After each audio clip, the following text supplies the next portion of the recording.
Okay, so it is December the 4th, 2018. I'm in Kaili, Guizhou province in China. I want to talk about the G20 and the UN and the current situation. Now, there are a lot of talking points with this, so please bear with me. Um, Let me start with the G20 Summit in Buenos Aires, Argentina. Um, I haven't followed it very closely, but I've caught some of the news around it, and one of the big things is that there has been some respite in the US-China trade war. President Trump and President Xi met on the sidelines, and it appears there's been some breakthrough insofar as Beijing has agreed for fentanyl to be a controlled substance. Now, I'm no expert on this. I gather that fentanyl is part of what makes up opioid abuse in the United States, but don't quote me on that. I could be dead wrong. Now, I'm lighting up. Talking of substances, I'm lighting up because when I'm thinking about heavy, complex political subjects, I find smoking somehow helpful. Yeah, I just like to do it. I like to have a smoke with heavy political subjects. So if you don't like smoking, apologies, but this is my show. So the G20 in Buenos Aires. It appears there hasn't been major trouble. There have been protests, but not major trouble as there was last year in Hamburg. Interestingly, the year before at the G20 summit in Hangzhou, there was a complete absence of trouble and a complete absence of protests, or at least any significant protests, and that is not surprising given that this country simply doesn't tolerate them. So that is an interesting contrast that you never see anarchists go to a country like China to protest. And I do say anarchists because at these events you always get the black bloc, so-called black bloc type of anarchist protesters. Um, the G20 tends to attract a lot of criticism, particularly from the left, and the contention is that the world's powerful industrialized countries um, have an unfair advantage in everything to the disadvantage of developing countries.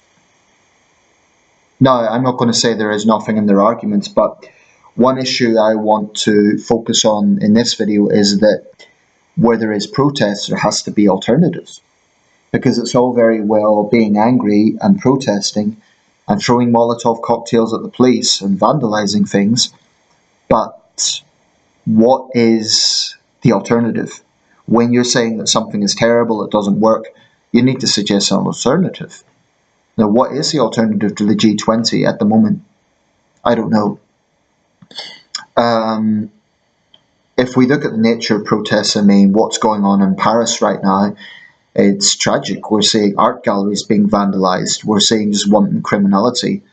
Um, I understand President Macron had to make an emergency exit from the G20 in Buenos Aires to go back and deal with the situation. And he's now pondering on creating a state of emergency.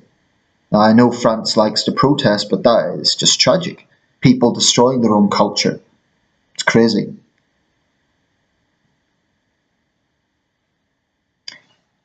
So there's many issues being discussed at the G20. The US-China trade war is a big one, but also the trade issues around other nations. US-Canada trade war, dare I say it. The US-EU trade war, dare I say it. And now, once again, Washington-Moscow relations have been brought up again with the tensions on the Kerch Strait. The war in Ukraine had seemed to somewhat tone down last year, 2016 and last year, but it seems that it's now getting to the point where it may break out again in all-out war, and that's tragic.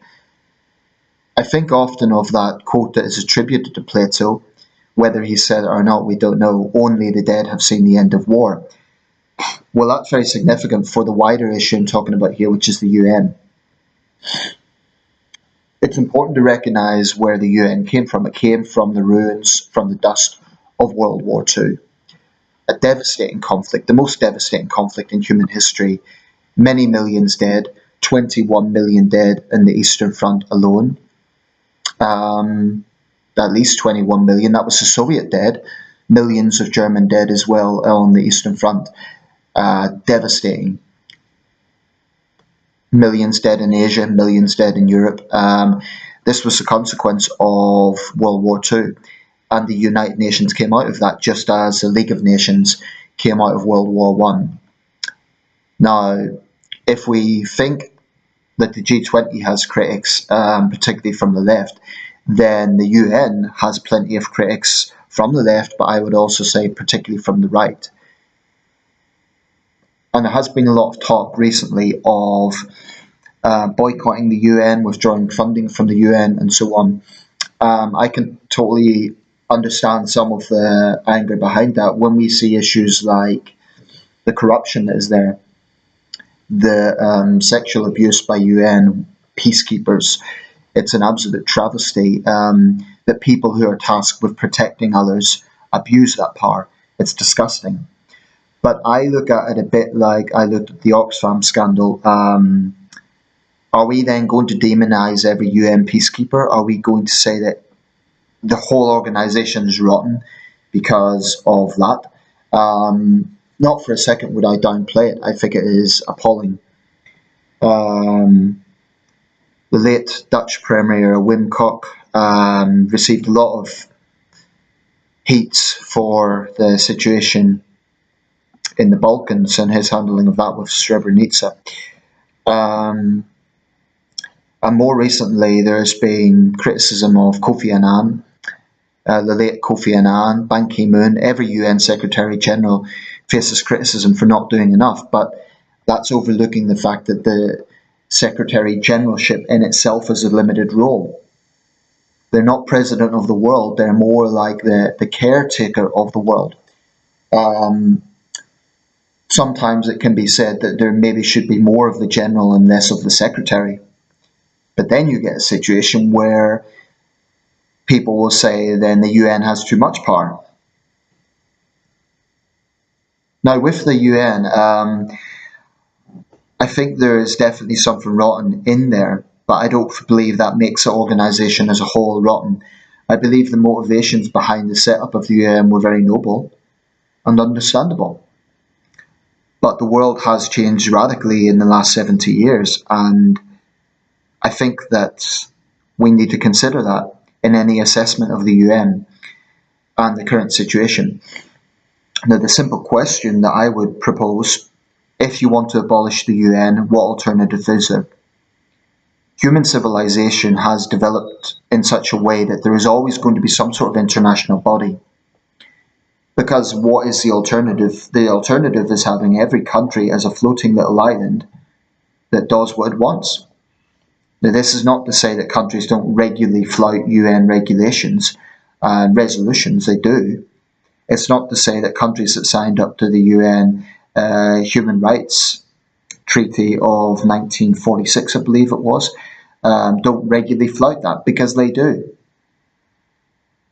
And I think problems like war, oppression, human rights abuses, these sort of things are, immigration, of course, is another big one, and refugees. These problems are so complex that there is no easy fix, I think. And when you have the G20, you have 20 industrialized developed countries that have radically different ideas about things, it's going to be very difficult to have a consensus on a lot. I think probably the most unifying thing, far more than the human rights issue, is climate change. Because even single-party states, democracies tend to agree that something needs to be done. So it's not a totally despairing situation. There can be some common ground. But with, for example, the permanent members of the UN Security Council, you have China, the United States, Russia, Britain, and France. There is a contention that India should join. Then what about Canada? What about Australia? What about Japan? What about Germany? Then you start getting into questions about, well, then you have powerful nations dominating less powerful nations, and it gets into a very contentious issue, because Equatorial Guinea or Micronesia or Bhutan or Laos is never going to have the same clout as France or the United Kingdom or China. It just isn't. And that's where these questions get very complicated, because the world is not an equal place, and I don't think it ever will be.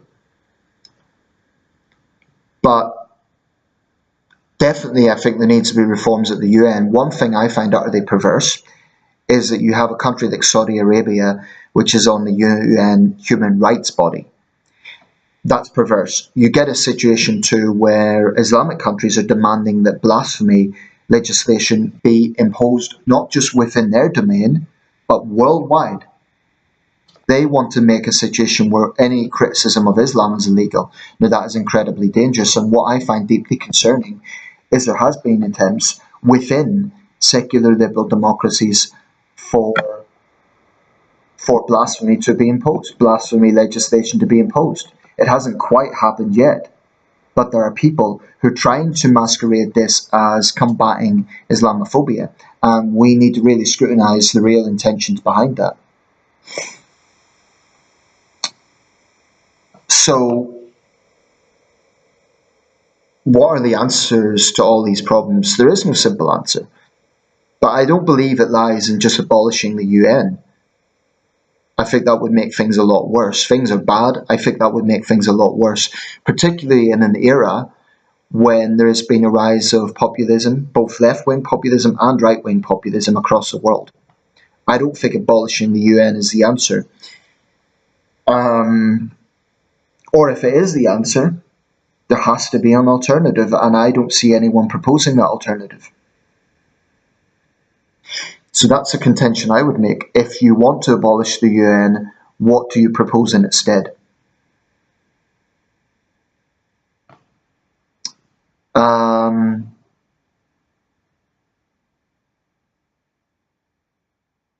leave it there. I'm sure there's many other talking points I could raise, but for time's sake, I'm going to leave it there. The G20 is just rounded up. Incidentally, this has been a year of high-profile summits. So actually, this G20 has got relatively little attention compared to the Helsinki summit between Trump and Putin, compared to the Singapore summit between Trump and Kim, compared to the Inter-Korean summit. They were all big, high-profile summits, the results of which are still in debate. But, you know, I just don't think that abolishing the UN is the answer. I think it lies in, I mean, from my perspective, as a believer in democracy and human rights, I think the answer needs to be in countries that really do promote those values need to be a lot more vocal. Now, make no mistake, Trump is not threatening to withdraw money from the UN because of human rights. I don't think that's ever been a concern of the Trump administration, certainly not of the man himself. But maybe the UN does need a little bit of a shake-up, shock tactic like that. Because otherwise you reward despotic regimes.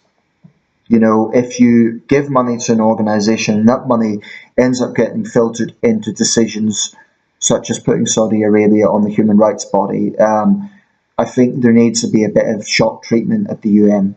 But that doesn't mean abolishing it. And I certainly wouldn't propose withdrawing from the UN, maybe a freeze on funding it. I mean, I personally think we should freeze funding to Pakistan until they sort out their chronic situation, until the Pakistani government shows that it's got the mullahs in check, and right now that is not the case with the Asha Bibi situation. But I would say on left and right, I mean, they share more in common than they think. You know, right-wing populists are very angry and concerned about migration and issues around that. Left-wing populists are very concerned about the wealth-poverty gap and the role of big multinationals. But smashing up a Starbucks, throwing Molotov cocktails at the police won't solve a damn thing. And on the right, pulling up your borders isn't going to solve anything either. It's one thing having controlled immigration, but the isolationist approach that the right often looks at, I think, I shouldn't say the right, being specific here, maybe more Trump ideology, I don't think it works. The current world situation is very, very fragile, and arguably it always is. But it's particularly fragile, I feel, right now. It's a very, very uncertain time for the world. It's a very uncertain time for my country. And it's just a massive question mark around the state of the world right now. Whether that means World War III or not, I don't know. Incidentally, when I'm talking about liberty and human rights, I don't want anyone to make think that I'm suggesting countries like the United States are perfect. They're very far from it. I watched Enemy of the State last night with Will Smith, 1998, and that was a drama about a man who is caught up in an NSA surveillance program, which was kind of foretelling in a sense. But of course, one thing that's significant there that everyone will overlook, people will watch that film and say, oh, well, this shows how terrible America is. But you have to remember that that's a Hollywood film that is broadcast in America, and there is no attempts by the Clinton administration to ban it. In a country like China, that would be absolutely impossible. So when we're making international analogies, it's very, very important that you look at all the facts. Okay, I'm going to leave it there. Let me know your thoughts. But if you're just saying the UN's rotten, it should be abolished, I want to hear your alternative. With corrupt peacekeepers, I think they're rotten to the core. But I think it's a case that they have infiltrated the organisation as opposed to the organisation having a general situation of corrupt people. I think there's been many brave peacekeepers. And there's been people who have done very noble things at the UN, and I think it would be sad if that was overlooked. Let me know your thoughts.